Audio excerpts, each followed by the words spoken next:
خدمت همه بینندگان عزیز و همراهان همیشگی کانال ما.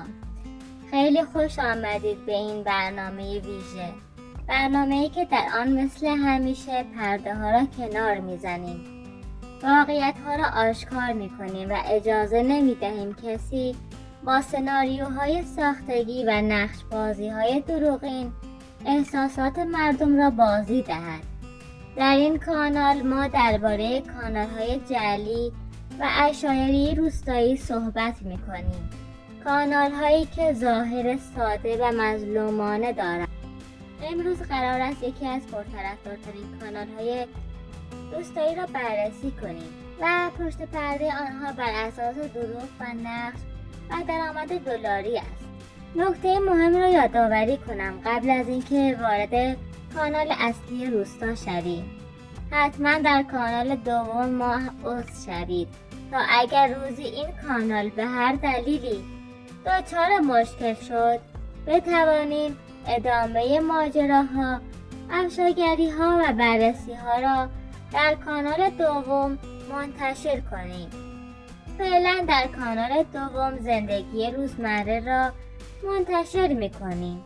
در کانال دوم فعلا زندگی روزمره و واقعیت‌ها را قرار می‌دهیم، اما به زودی بخش‌های مهمتری هم اضافه می‌شود. و صاحب کانال روستا روح الله حسین پور است. همسر واقعی او زهرا نام دارد. روح الله فقط یک همسر دارد و تمام نقش‌هایی که درباره همسر دوم و سوم می‌بینید کاملا ساختگی هستند.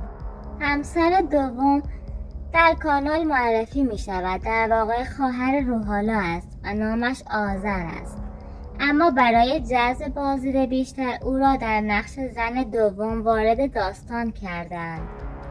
3 ماه پیش روح الله یک نقش جدید ساخت، زن سوم، اما این زن سوم هم خواهر روح الله بود. آن روز تولد خواهرش بود و تصمیم گرفتند جشن تولد را در قالب یک سناریو داخل کانال برگزار کنند. این یعنی هیچ کدام از این زنان همسر واقعی روح الله نیستند. همه نقش بازی می کنند و همگی سناریو هستند و همگی برای بازدید بیشتر طراحی شده بودند. یکی از واضح ترین صحنه های ساختگی کانال روستا ماجرای 2 کیک بود. روح الله 2 تا کیک خریداری کرده بود، یک کیک کوچک و یک کیک بزرگ. در ویدیو ادعا کرد که کیک بزرگ نداشتند و مجبور شدیم کیک کوچک بخریم، اما این حرف دروغ بود چون قرار بود سناریوی دعوا اجرا شود. کیک کوچک برای صحنه دعوا بود، اما صحنه‌ای که کیک را به سر عروس میزنند. کیک بزرگ برای جشن واقعی تولد بود. در ماشین وانمود کردند که کیک افتاده و خراب شده تا مجبور شوند یک کیک بزرگتر بخرند، اما واقعیت این بود که کیک کوچک مخصوص دعوا بود و کیک بزرگ مخصوص جشن تولد. بعد از پایان فیلمبرداری همه دور سفره جمع شدند و جشن تولد خواهر روح الله را با همون کیک بزرگ برگزار کردند. این یعنی سناریو لو رفته چون کیک بزرگ هیچ آسیبی ندیده بود و اگر دقت کنید آن کیک کوچک فقط برای دعوا آنجا بود تا از آن استفاده کنند. این کانال ها دقیقاً میدانند چه چیزی مخاطب را نگه می‌دارد و نگه نمی‌دارد. گریه، دعوا، نقش‌های احساسی، فقر، سختی و نمایش‌های دراماتیک، اما پشت پرده همه چیز برنامه ریزی شده است. در این ویدیو دیدیم که همسر دوم و سوم روح الله وجود خارجی ندارند. همه نقش‌های ساختگی هستند. ماجرای 2 کیک یک سناریوی دقیق بود. درآمد کانال بسیار بالاست و نقش فقر فقط برای جلب ترحم است. پشت پرده این کانال ها از قبل برنامه ریزی شده بود. نقش ها دروغین بودن و نمایشی هستند. بخش زیادی از صحنه‌هایی که در این کانال ها میبینید واقعی نیستند. این فقط یک حدس یا برداشت نیست. شواهد زیادی وجود دارد که نشان میدهد صحنه ها حذف میشوند، پشت صحنه ها سانسور میشوند و حتی در لحظاتی که بازیگران میخندند یا اشتباهی میکنند آن بخش را حذف میکنند تا بیننده شک نکند. اگر یک صحنه واقعی باشد، مخصوصا در مراسم مهمی مثل عروسی، طبیعی است که مردم بخندند یا شوخی کنند یا حتی اشتباه کنند. اما در این کانال ها هر جا بازیگر از نقش خارج می شود، آن قسمت حذف می شود. اینجا مهمترین بخش ماجراست. در ایل بختیاری عروسی واقعی هیچ شباهتی به چیزی که در کانال های جعلی نمایش داده می شود ندارد. تمام اهالی روستا و خانواده ها حضور دارد. لباس های سنتی گران قیمت و مخصوص مراسم پوشیده می شود. ساز، رقص های محلی و جشن بزرگ برگزار می شود. مراسم از قبل اعلام می شود و همه آماده می شوند. هیچ وقت یک دختر یهویی با چادر سفید وارد خانه نمی کنند. هیچ وقت مراسم مخفیانه و بدون حضور مردم برگزار نمی شود. اینها اصول فرهنگی هستند و نمی شود آنها را نادیده گرفت. در کانال های جعلی معمولا یک دختر را با چادر سفید وارد خانه می کنند بدون حضور مردم، بدون ساز، بدون لباس های سنتی، بدون هیچ چیز. این صحنه ها برای کسانی که فرهنگ بختیاری را نمی‌شناسند شاید واقعی به نظر برسد و تصور کنند که این صحنه ها واقعی هستند. اما این صحنه جعلی است و دروغی بیش نیست. کسی که حتی یک بار در یک عروسی بختیاری شرکت کرده باشد، کاملا مشخص است که این صحنه ها ساختگی هستند و آن فرد هم متوجه این صحنه سازی ها می شود. در نقش قبلی خواهر روح‌الله در چادر عروس بود، اما در جشن دوم که در همین کانال منتشر شده یک عروسی واقعی را می بینید.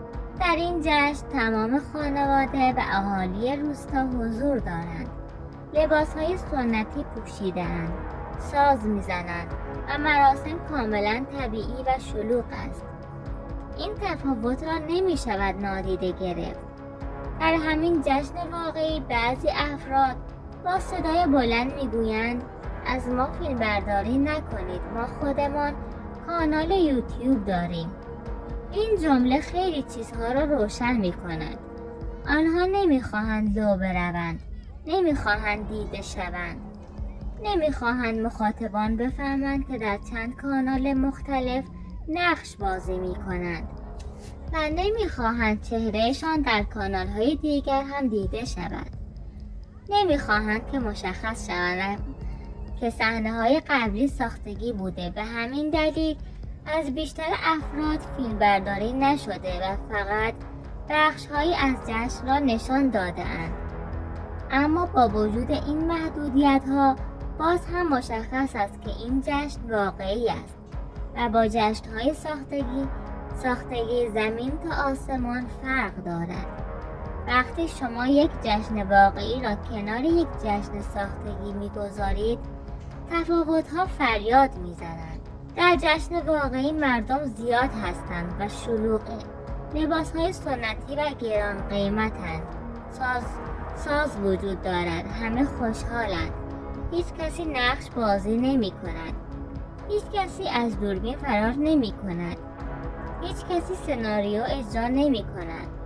اما در جشن‌های ساختگی مثل همان زن سوم که روح‌الله در کانال خودش وارد کرده بود و خواهر خودش هم بود، مشخص است که آن جشن واقعی نبود و تفاوت جشن واقعی با یک جشن دروغین مشخص شد. تعداد افراد کم است، لباس‌ها معمولی و غیر سنتی بودند. ساز وجود نداشت. عروس و داماد نقش بازی می‌کردند. در این بخش از ویدیو صحنه‌ای را می‌بینیم که روح‌الله دستان زهرا را می‌بندد. صحنه‌ای که خیلی ها را شوکه کرده، اما واقعیت این است که این بخش هم کاملا نمایشی و ساختگی است. اگر کمی دقیق‌تر نگاه کنیم می‌بینیم هیچ چیزی در این صحنه طبیعی نیست.